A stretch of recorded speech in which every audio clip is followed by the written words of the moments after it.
باقی رہے گا،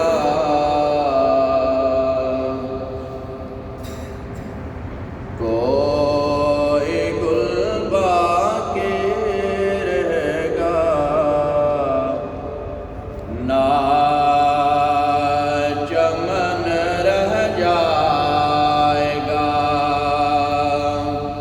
کوئی گل باقی رہے گا، نہ چمن رہ جائے گا، بس رسول اللہ کا دین حسن رہ جائے گا، بس رسول اللہ کا دین حسن رہ جائے گا، نام شاہ نے جہاں مٹ جائیں گے، لیکن نام شاہ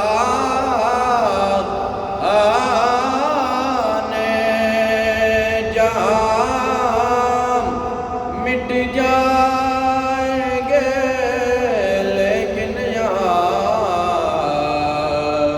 حشر تک نام و نشان پنجتن رہ جائے گا، حشر تک نام و نشان پنجتن رہ جائے گا، بس رسول اللہ کا دین حسن رہ جائے گا، اور جو پڑھے گا صاحب لولاک کے اوپر درود، جو پڑھے گا صاحب لولاک کے اوپر درود، آگ سے محفوظ اس کا تن بدن رہ جائے گا، آگ سے محفوظ اس کا تن بدن رہ جائے گا، بس رسول اللہ کا دین حسن رہ جائے گا۔ درود پاک پڑھیں۔ کسی کرنے کا صحیح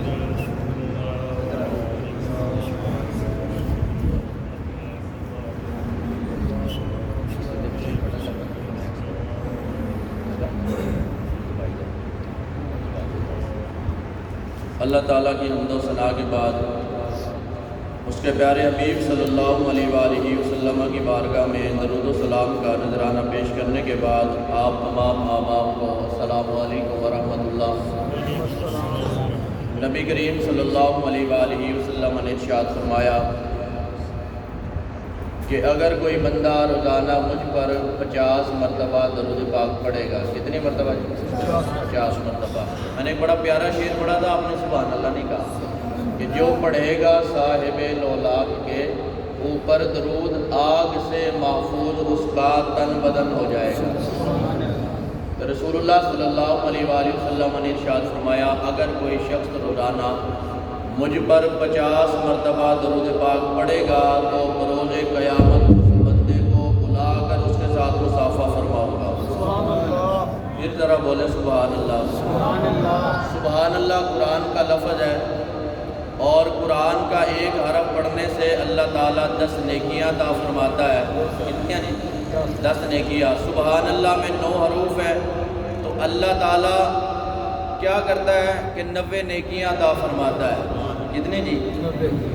لیکن رمضان میں 90 نہیں، رمضان میں اللہ تعالیٰ اس چیز کو 70 گنا تک بڑھا دیتا ہے.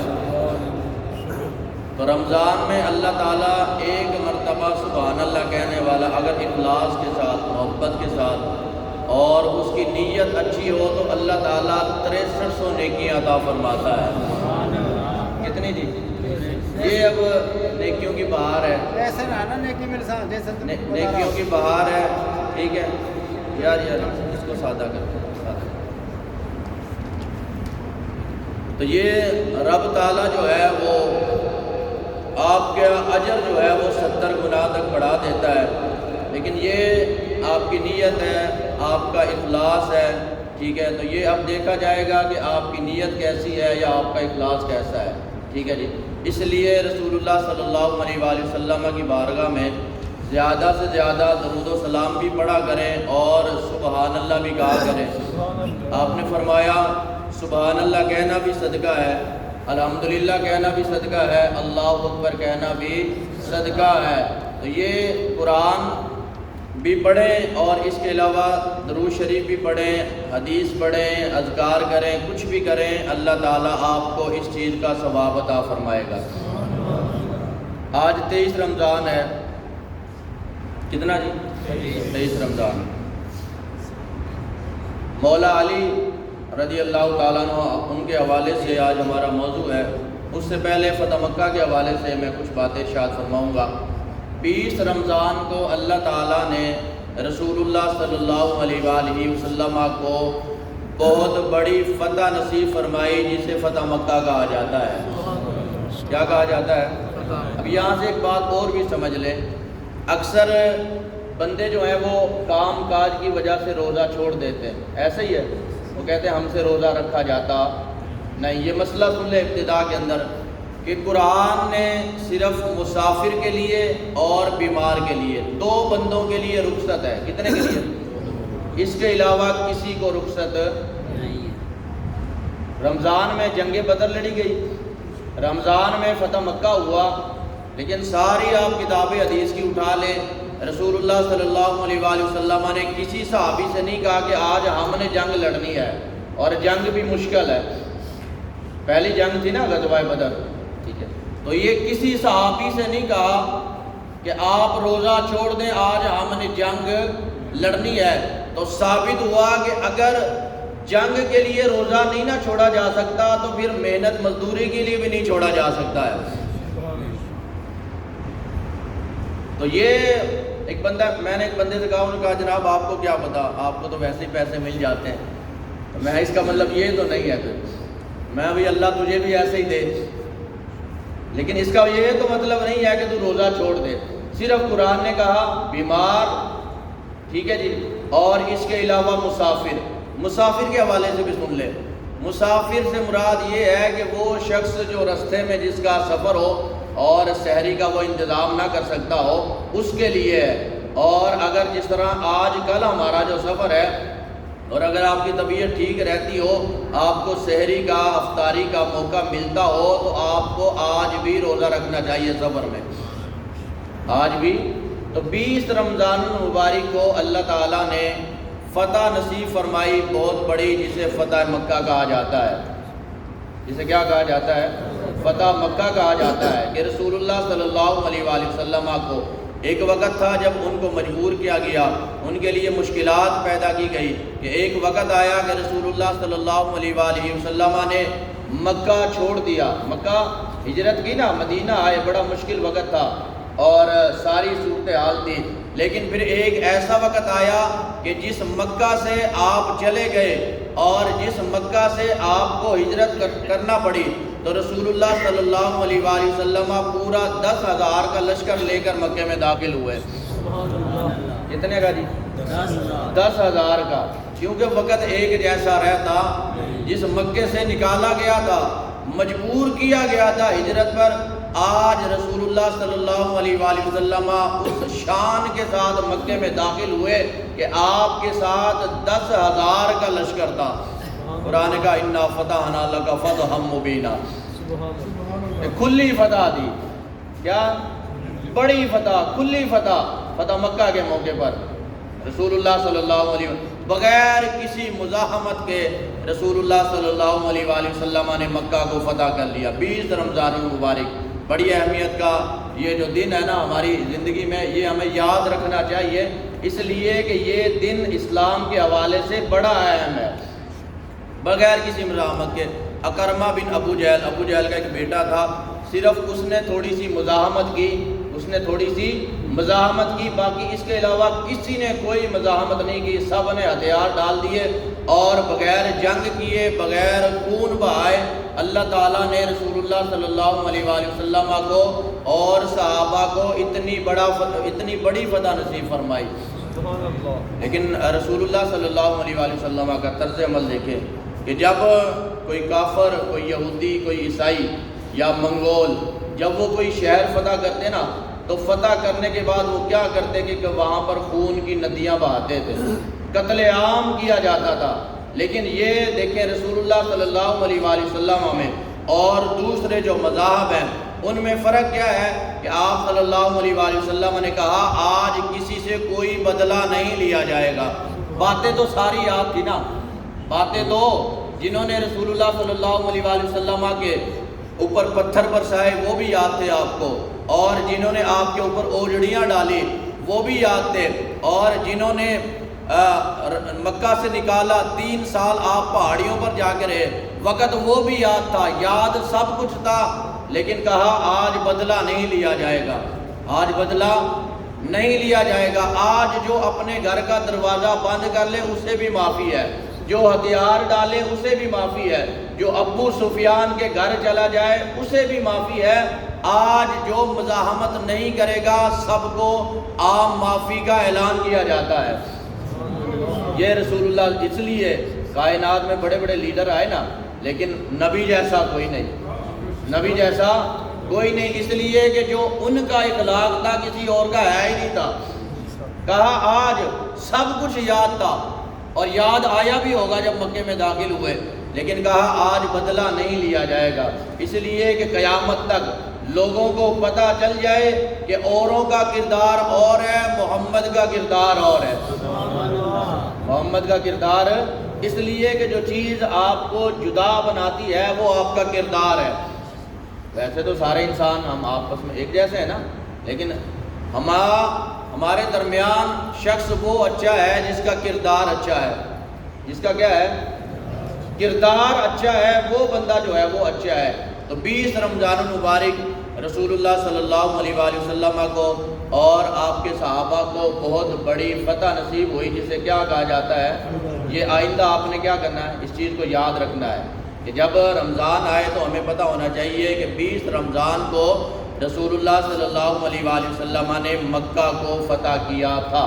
جس طرح ہمیں 14 اگست یاد ہوتا ہے اور 23 مارچ یاد ہوتا ہے نا، اسی طرح ہمیں 20 رمضان بھی یاد ہونا چاہیے کہ اس دن فتح مکہ ہوا تھا، اور اس کے بعد اسلام جو ہے وہ بہت زیادہ تیزی سے پھیلا تھا. اس لیے کہ جتنی بڑی رکاوٹیں تھیں نا رسول اللہ صلی اللہ علیہ وآلہ وسلم کے سامنے اور اسلام کے پھیلنے میں جتنی بھی بڑی مشکلات تھی، اس کے بعد تمام کا خاتمہ ہو گیا. اب ہر شخص جو ڈرتا تھا نا پہلے کہ کافر نقصان پہنچائیں گے، مار دیں گے، اس کے بعد ساری مشکلات ختم ہو گئی، اور فتح مکہ کے بعد اسلام جو پھیلا نا وہ بہت زیادہ پھیلا تھا.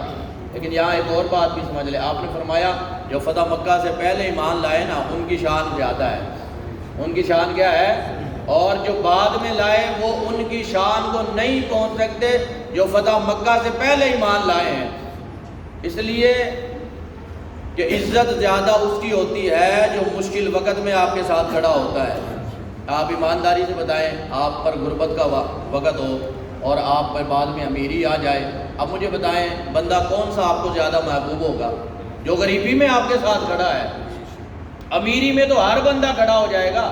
جب آپ کے پاس گاڑی، پیسہ، بنگلہ ہے جب تو ہر بندہ کھڑا ہو جائے گا، آپ کا مخلص وہ ہے جو آپ کی غریبی میں بھی آپ کے ساتھ کھڑا ہو۔ اور یہ دوست کی پہچان بھی ہے، دوست کی پہچان ہے کہ دوست مشکل وقت میں بھی آپ کے ساتھ کھڑا ہوتا ہے، ٹھیک ہے۔ اور اچھی بیوی بھی وہی ہوتی ہے جو مشکل وقت میں بھی آپ کے ساتھ کھڑی ہو۔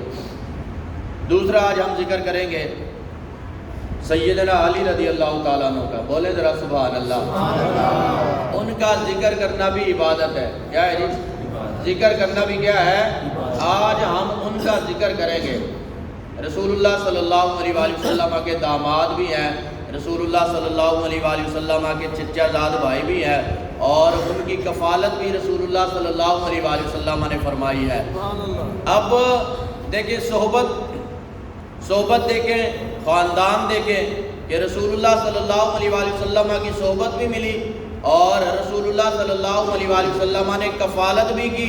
آپ کے چچا زاد بھائی بھی ہیں، داماد رسول بھی ہیں، داماد فاتح خیبر ہیں، اور حسن اور حسین کے بابا بھی ہیں، حسن اور حسین کے آپ کا بیٹے اللہ تعالیٰ سب کو اچھی جگہ پر لگائے۔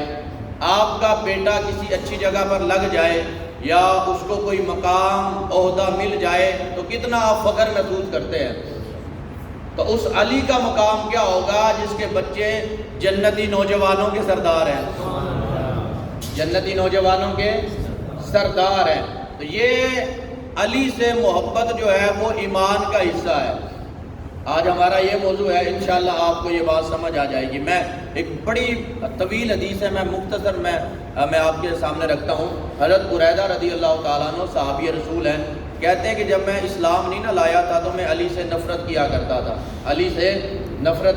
تھا، تو کہتے ہیں میں اسلام لے آیا لیکن نفرت کے اندر کمی نہ آئی، کہا رسول اللہ صلی اللہ علیہ وآلہ وسلم نے ہمیں جنگ پر بھیجا تو میں نے ساری چیزیں جو میں نوٹ کر سکتا تھا میں نے کی، اور دل کے اندر جو ہے نا وہ کہا کہ اب جب میں رسول اللہ صلی اللہ علیہ وآلہ وسلم کی بارگاہ میں جاؤں گا تو جا کر علی کی شکایت کروں گا، علی کی، اس لیے کہ جو آپ کا مخالف ہوتا ہے وہ آپ کی کمزوریوں کو دیکھتا ہے، یا بعض اوقات ایسا ہوتا ہے کہ کمزوریاں بناتا ہے، کمزوریاں پیدا کرتا ہے، اس لیے کہ اس شخص کو نیچا دکھانے کے لیے۔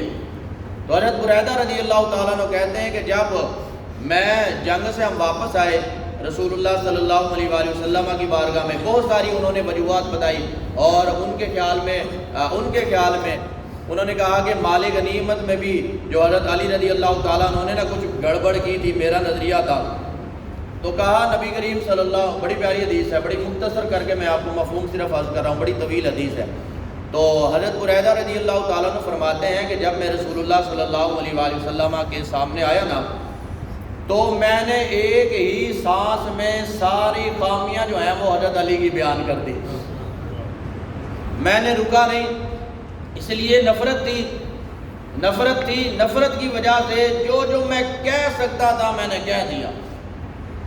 لیکن حضرت بریدہ رضی اللہ تعالیٰ عنہ فرماتے ہیں کہ جیسے جیسے میں بات کرتا گیا رسول اللہ کا چہرہ سرخ ہوتا گیا، رسول اللہ کا چہرہ، اب پریشانی تو بڑھ گئی، پریشانی تو مطلب کیا تھا کہ جو میں باتیں کر رہا تھا رسول اللہ کو پسند نہیں آئی، رسول اللہ صلی اللہ علیہ وآلہ وسلم کو کہتے ہیں کہ جب میری باتیں ختم ہو گئی کہا تم علی کی تنقید کرتے ہو، کیا کہا کہ علی میں نقص نکالتے ہو، علی کی تنقید کرتے ہو، کہا جو علی کی تنقید کرتا ہے دراصل وہ محمد کی تنقید کرتا ہے، محمد کی، علی سے برا بھلا کہتے ہو، جو علی سے برا بھلا کہتا ہے وہ محمد کو برا بھلا کہتا ہے۔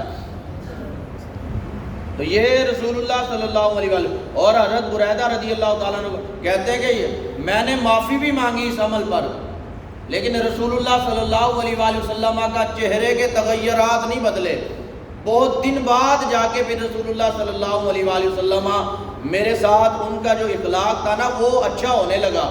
تو یہ بات رسول اللہ صلی اللہ علیہ وآلہ وسلم کو بالکل پسند نہیں آئی کہ کوئی علی کی برائی بیان کرے، علی کی، تو بتائیں جب رسول اللہ صلی اللہ علیہ وسلم کسی صحابی کو، حضرت بریدہ رضی اللہ تعالیٰ عام صحابی نہیں ہے، بڑا رتبہ ہے، بڑی ان کی فضیلت ہے.